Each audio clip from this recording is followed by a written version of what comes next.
मिजोरामाव बांग्रिं मावनायनि जाउनाव न'बां खहा। सुशांत सिंह राजपूतनि थैनायनि उनाव गिबि खेबनि थाखाय बलिउडनि फावखुंगुर सलमान खाना फिनजाथाय फोरमायदों। गसाइगाव बीएड कलेजआ गुरुदेव कालीचरण ब्रह्मनि 83थि थैनाय सान लोब्बा लाखिनानै थुनलाइयारि फोरबो फालिनायजों लोगोसे 60 गोरिब नखरफोरनो जाग्रा आदार रानदों। खुलुमबाय बड'लेण्ड खौरांनि स्टुडिअ आं रमेन बर'। मिजोरामाव बांग्रिं मावनायनि जाहोनाव न'बां खहा जादों। 12 घन्टानि गेजेराव बांग्रिं मावनायनि जाउनाव न'बां खहा जानायनि खौरां मोनफैदों।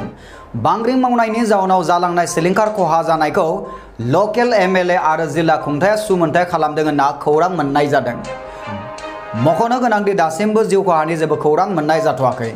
बे बिथिङावनो हादोरनि गाहाय मन्त्रि नरेन्द्र मदि बिथाङा मिजोरामनि गिबि मन्त्रि जोरामथांगा बिथांखौ थासारिनि सोमोन्दै खौरां लाहरो आरो जानो हाथाव हेफाजाब हरनाय जागोन होनना ससियेल मिडियानि गेजेरजों फोरमायहोदों। सुशांत सिंह राजपूतनि थैनायनि उनाव गिबि खेबनि थाखाय बलिउडनि फावखुंगुर सलमान खाना फिनजाथाय फोरमायदों। ससियेल मिडियायाव गोबां दान्थे बिदान्थे नुनो मोननाय जादों। नेपटिज्मखौ लानानै दान्थे बिदान्थेखौ खालामनाय नुनो मोननाय जादों। दान्थे बिदान्थेनि गेजेरावनो सलमान खाननि गावनि फोरमायथिनायखौ नुनो मोननाय जादों। फिनजाथाय फोरमायथिनानै सलमान खाना गावनो ट्रल खालामजादों गोबां ससियेल मिडिया बाहायग्राफोरजों। ससियेल मिडिया टुइटारनि गेजेरजों गावनि फिनजाथायखौ बावैसो फोसावबाय सलमान खाना। जोबोद खम बाथ्रानि गेजेरजों गावनि फिनजाथायखौ फोरमायदों सलमान खाना। गावनि अनसायग्राफोरनि फारसे नोजोर होनानै बे टुइटार पस्टखौ खालामदों सलमान खाना। सलमान खाना पस्टआव लिरदों, सुशांतनि अनसायग्राफोरजों गावखौ अनसायग्राफोरखौ गसंनो थिनदों। गाज्रि राव बाहायनायनिफ्राय गोजानाव थानोबो बिथाङा खावलायदों। गसाइगाव बीएड कलेजआ गुरुदेव कालीचरण ब्रह्मनि 83थि थैनाय सान लोब्बा लाखिनानै थुनलाइयारि फोरबो फालिनायजों लोगोसे 60 गोरिब नखरफोरनो जाग्रा आदार रानदों। गसाइगाव बीएड कलेज गुरुदेव कालीचरण ब्रह्मनि थैनाय सान 8 मेखौ गसाइगाव बीएड कलेजनि कलेज सामलाय कमिटिनि थिखानाय बायदि गुरुदेव कालीचरण ब्रह्मनि थैनाय सानखौ लोब्बा लाखिनानै सेथि गुरुदेव कालीचरण ब्रह्म थुनलाइयारि फोरबो फालिनो थि खालामनाय जादोंमोन। नाथाय हाबाफारिखौ गाजा गोमजायै फालिनो थाखाय भारत सोरखारा कोविड-19नि थाखाय ताला बन्द फोसावनायनि थाखाय फालिनो हायाखैमोनब्लाबो गुरुदेव कालीचरण ब्रह्मनि गोसोखांथियाव गुरुदेवनि सावगारियाव आलारि बाथि सावनाय आरो बिबार बावनाय हाबाफारि लानाय जायो। गासैबो ब्रान्च कमिटिनि दैदेनगिरि बिथांमोनहा आंजों रायलायहरदों। गुरुदेवनि नखरनि फेमिलि मेम्बारफोरजों शेयार खालामहरदों जे बिटिआर एकर्डखौ गुरुदेवनि नखरनिफ्राय आसामाव जेसेबांखि गुरुदेवनि फेमिलि मेम्बार दं जों मोनसे खौसे बिटिआर एकर्डजों जों गोरबोजों बरायो। लोगोसे कोविड-19 थाखाय हाजिरा मुजिरा मावनो हायै 60 गरिब नखरफोरनो जाग्रा आदार राननानै होयो। बेबायदिनो बिबार बावनाय हाबाफारि बायदियै गुरुदेव कालीचरण ब्रह्मनि सावगारियाव बिबारखौ बावजेनो गसाइगाव बीएड कलेजनि गोरायुं डक्टर अजित बर' बिथाङा। लोगोसे गसाइगाव बीएड कलेज बिबुंगोरा आरो मावख'गिरिफोराबो फारियै गुरुदेव कालीचरण ब्रह्मनि सावगारियाव आलारि बाथि सावनाय आरो बिबार बावनाय हाबाखौ फारि फारि मावलाङो।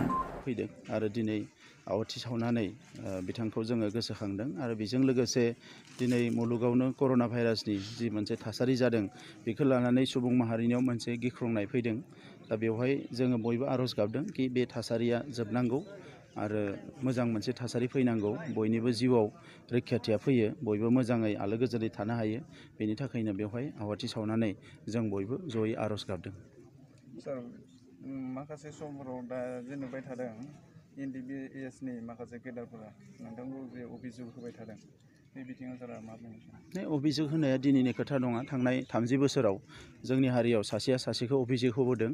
आङो नैबे समाव आं बेखौनो सानो कि राजखान्थियाव अभियोगआ थाथों, खिन्थु समाजनि खामानि मावनायाव, माहारिनि खामानि मावनायाव बेबायदि अभियोगफोरा सासेया सासेखौ खामानि मावनायाव बोबथायोसो।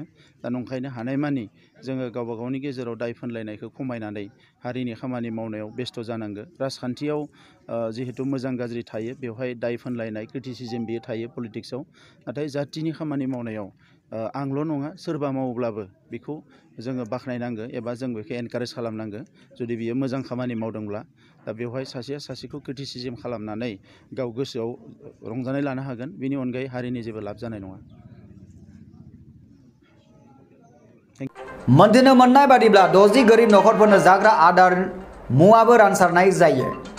गासै 60 गोरिब नखरफोरनो राननानै हरो बे अनसुंथाइखौ गसाइगाव बिएड कलेजनि गोरायुं डक्टर अजित बर'जों लोगोसे गासै बिबुंगोरा आरो मावख'नि मावख'गिरिफोरा गावसोरनि सानसेनि नांगौ दान बान्थाखौ लायालासे गोरिब नखरफोरनो बे रांजों अनसुंथाइखौ होयो होननानै जोंसिम खौरां मोनफैदों। गसाइगावनिफ्राय खोरोमदाव लाइफाङारिनि रिपर्ट बड'लेण्ड खौरां।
बड'लेण्ड खौरांनि गासै नायगिरि नोंथांमोननिफ्राय दानिया सम सफैबाय बिदाय लानायनि। बड'लेण्ड खौरांनि गासै नायगिरि नोंथांमोननिसिम अननाय मोजां मोननाय आरो सिबिनायखौ बावहरफिनबाय आरो दिनैनि रादाबखौ एसेबां फोजोबनाय जाबाय। गोजोन्थों।